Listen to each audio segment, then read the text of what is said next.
Breaking news BJP TDP Janasena మధ్య సీట్ల ఒప్పందం కుదిరింది. జనసేనకు 21 అసెంబ్లీ సీట్లు, 2 లోక్సభ స్థానాలు కేటాయించారు. జనసేనకు కాకినాడ, మచిలీపట్నం ఎంపీ సీట్లు కేటాయించే అవకాశం ఉందని తెలుస్తోంది. జనసేన పోటీ చేసే 21 సీట్లు కూడా దాదాపు ఖరారయ్యాయి. ఇప్పటికే 5 అసెంబ్లీ స్థానాల్లో జనసేన టీడీపీ మధ్య ఒప్పందం కుదిరిన రోజే 5 అసెంబ్లీ స్థానాలకు అభ్యర్థులను ప్రకటించారు.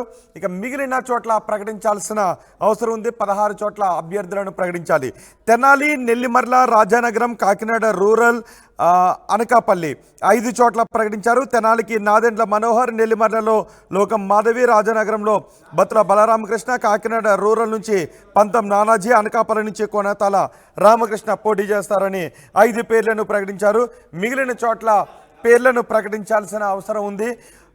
మొత్తం జనసేన పోటీ చేయడానికి అవకాశం ఉన్న 21 స్థానాలు కూడా ఇవే. మరి వీటిలో నుంచి పవన్ కళ్యాణ్ ఎక్కడి నుంచి పోటీ చేస్తారు అనేది ఇప్పుడు ఆసక్తికరంగా మారింది. జనసేన పోటీ చేసే 21 స్థానాలు దాదాపు ఇవే అని ఖరారైనట్టుగా తెలుస్తోంది. Rajolu, Rajanagaram, Tenali, Nellimarla, Anakapalli, Kakinada rural, Nidadavolu, Pithapuram, Bhimavaram, Narasapuram, Tadepalligudem, Pendurthi, Visakha south, Elamanchili, Avanigadda, Amalapuram, Vijayawada west, Darsi, Tirupati, Anantapuram urban, Polavaram 21 స్థానాలు ఇవే. జనసేన పోటీ చేసే 21 స్థానాలు ఇవే. ఒకటి అరా ఏమన్నా మార్పు ఉంటే ఉండొచ్చు, కానీ దాదాపు ఇదే లిస్ట్ ఖరారైనట్టుగా తెలుస్తోంది. ఇందులో 5 అభ్యర్థులను మొదటి రోజే ప్రకటించారు, మొదటి లిస్టులోనే ప్రకటించారు. తెనాలి, నెల్లిమర్ల, రాజానగరం, కాకినాడ రూరల్, అనకాపల్లి ఈ 5 స్థానాలను మొదటి లిస్టులో ప్రకటించారు. ఇక మిగిలిన చోట్ల ఎవరెవరు అభ్యర్థులు పోటీ చేస్తారో అనే విషయంపై కసరత్తు జరుగుతోంది. దాదాపు ప్రకటించే అవకాశం కనిపిస్తోంది. ఈరోజు రేపట్లో ప్రకటించే అవకాశం కనిపిస్తోంది. మా ప్రతినిధి రాజేష్తో మాట్లాడదాం. రాజేష్, మొదటి లిస్టులో 5 పేర్లను ప్రకటించారు. ఇక రెండవ లిస్టు ఎప్పుడు ప్రకటించే అవకాశం ఉంది? రెండవ లిస్టు ఈరోజు సాయంత్రం లేదా రేపు ప్రకటించే అవకాశం ఉంది రోహిత్. ఇంతకుముందు మీరు చెప్పినట్టుగా మొదటి లిస్టులో 5 పేర్లు అటు నెల్లిమర్ల, అనకాపల్లి, రాజమండ్రి రూరల్, తెనాలి, రాజానగరం ప్రకటించారు. నిన్న తాజాగా నిడదవోలును కూడా పవన్ కళ్యాణ్ ప్రకటించారు. కందుల దుర్గేష్ రాజమండ్రి రూరల్ సంబంధించినటువంటి కందుల దుర్గేష్ పేరు కూడా ప్రకటించారు. ప్రస్తుతం మనకంతున్న సమాచారం చూస్తే కనుక 6 స్థానాలని జనసేన ప్రకటించింది. ఇంకా 21 స్థానాల్లో 6 స్థానాలు ఇప్పటికే ప్రకటించారు. మిగతా 15 స్థానాలని ఈరోజు సాయంత్రం లేదా రేపు మధ్యాహ్నం ప్రకటించే అవకాశం ఉంది. ఈరోజు పార్టీ నేతలతో కూడా దీనిపైన పవన్ కళ్యాణ్ చర్చించబోతున్నారు. చర్చించిన తర్వాత రేపు ప్రకటించే అవకాశం ఉంది. ప్రస్తుతం మనకంతున్న సమాచారం ప్రకారం మిగతా 15 స్థానాల్లో అభ్యర్థులకు సంబంధించినటువంటి లిస్టు కూడా బయటకు వచ్చింది. విశాఖపట్నం చూస్తే విశాఖ సౌత్ స్థానాన్ని జనసేన పార్టీ తీసుకుంది. దాంట్లో వంశీకృష్ణ శ్రీనివాస్ యాదవ్ వైసీపీ ఎమ్మెల్సీ, జనసేనలో చేరినటువంటి YCP MLC Vamsikrishna Srinivas Yadav Visakha south నుంచి పోటీ చేయబోతున్నారు.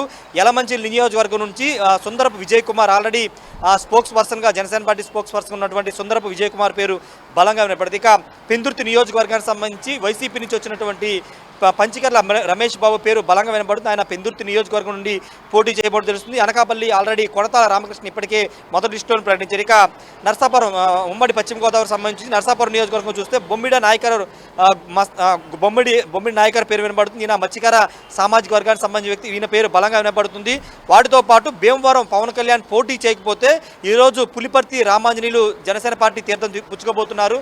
మాజీ టీడీపీ ఎమ్మెల్యే అయిన పులిపర్తి రామాంజనేయులు భీమవరం సీటు ఇచ్చే అవకాశం ఉంది. వాటితో పాటు తాడేపల్లి గూడెం బొల్లిశెట్టి శ్రీనివాస్ దాదాపుగా ఆయనకి కూడా ఖరారైంది. ఇక పిఠాపురం సంబంధించి చూస్తే పిఠాపురంలో పవన్ కళ్యాణ్ పోటీ చేస్తారని ప్రచారం జరుగుతుంది. ఒకవేళ పిఠాపురం ఎమ్మెల్యేగా, కాకినాడ ఎంపీగా పవన్ కళ్యాణ్ పోటీ చేస్తారని ప్రచారం జరుగుతుంది. కాబట్టి పవన్ కళ్యాణ్ పిఠాపురం నుంచి పోటీ చేయకపోతే తంగెళ్ల ఉదయ్ శ్రీనివాస్, ఈయన బిజినెస్ మ్యాగ్నెట్ ఉన్నటువంటి తంగెళ్ల ఉదయ్ శ్రీనివాస్ పేరు వినబడుతుంది. కాకినాడ రూరల్ కూడా ఇంతకుముందే ప్రకటించారు పంతం నానాజీ పేరు. ఇక అమలాపురం సీటు కూడా జనసేనకి కేటాయించినట్టు తెలుస్తుంది. దాంట్లో అమలాపురం సీట్ని శెట్టిబత్తుల రాజా పేరు బాబు ఎస్సీ కాన్స్టిట్యున్సీ కాబట్టి శెట్టిబత్తుల రాజాబాబు పేరు వినబడుతుంది. ఇక తిరుపతి అసెంబ్లీకి సంబంధించి చూస్తే కనుక ఇక్కడ కూడా పవన్ కళ్యాణ్ పేరు వినబడుతుంది. అటు పిఠాపురం లేదా తిరుపతి ఈ 2 నియోజకవర్గాల్లో ఒక అసెంబ్లీ కాన్స్టిట్యున్సీ నుంచి పవన్ కళ్యాణ్ పోటీ చేస్తా అన్నారు. ఒకవేళ పవన్ కళ్యాణ్ పోటీ చేయకపోతే ఆల్టర్నేటివ్గా కిరణ్ రాయలతో పాటు పసుపులేటి హరిప్రసాద్, గంటా నరహరి, ఇంకొక పేరు వినపడుతుంది ఆరణి శ్రీనివాసులు, చిత్తూరు ఎమ్మెల్యే, మొన్ననే జనసేన తీర్థం పుచ్చుకున్నటువంటి ఆరణి శ్రీనివాసు, వీళ్ళ నలుగురు పేర్లు తిరుపతి నుంచి వినపడుతున్నాయి. ఒకవేళ మాజీ ఎమ్మెల్యే, టీడీపీ మాజీ ఎమ్మెల్యే సుగుణమ్మ కూడా అవసరమైతే జనసేన పార్టీలో చేరి ఉమ్మడి అభ్యర్థిగా పోటీ చేస్తానని సుగుణమ్మ కూడా చెబుతున్న నేపథ్యంలో పవన్ కళ్యాణ్ పోటీ చేయకపోతే ఈ నలుగురు ఒక పేరు ఖరారయ్యే అవకాశం ఉంది. ఇక అనంతపురం అర్బన్ చూస్తే కనుక అనంతపురం అర్బన్ ఇంతకుముందు టీడీపీ అక్కడ ప్రభాకర్ చౌదరి గెలిచారు 2014 నుంచి 19 వరకు. ఇప్పుడు ఆ సీట్ని అనంతపురం అర్బన్ సీట్ని టీసీ వరుణ్ అంటే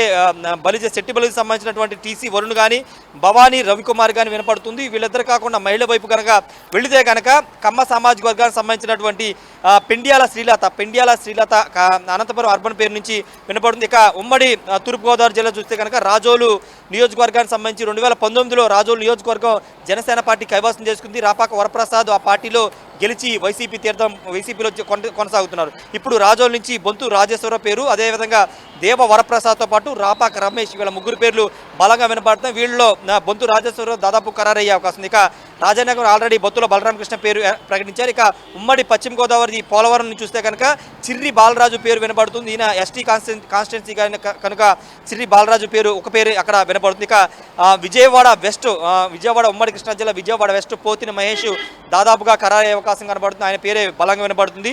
అవనిగడ్డ నియోజకవర్గాన్ని చూస్తే కనుక ఉమ్మడి కృష్ణా జిల్లా అవనిగడ్డ బండ్రెడ్డి రామకృష్ణ, మాదివాడ వెంకటకృష్ణ, ముకృతి శ్రీనివాస్, వీళ్ళ ముగ్గురులో ఒకళ్ళకి ఖచ్చితంగా సీటు ఇచ్చే అవకాశం కనబడుతుంది. ఇప్పుడు మనం ప్రకటించినటువంటి ఈ పేర్లే దాదాపుగా ఖరారయ్యే అవకాశం ఉంది. వీళ్ళ పేర్లు ఆల్రెడీ పవన్ కళ్యాణ్ టేబుల్ మీదే ఉన్నాయి.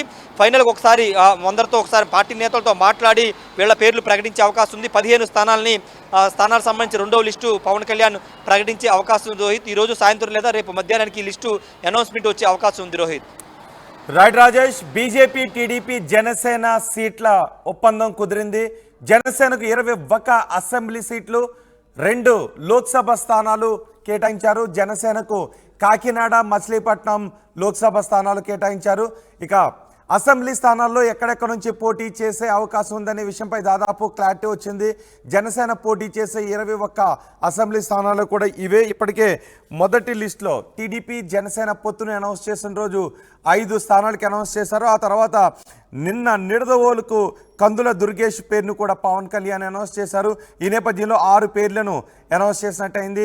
ఇక మిగిలిన 15 స్థానాలకు పేర్లను అనౌన్స్ చేయాలి. ఈ రోజు లేదా రేపట్లో అనౌన్స్ చేసే అవకాశం కనిపిస్తోంది. దాదాపు మిగిలిన 15 స్థానాలు ఏవి అనే విషయంపై పూర్తి క్లారిటీ వచ్చింది. 1 మార్పులు ఉంటే ఉండొచ్చు, లేదంటే దాదాపు ఇదే లిస్ట్ ఫైనలైజ్ చేసే అవకాశం కనిపిస్తోంది. మొత్తంగా జనసేన పోటీ చేసే ఆ 21 స్థానాలను ఇంకొకసారి చూద్దాం.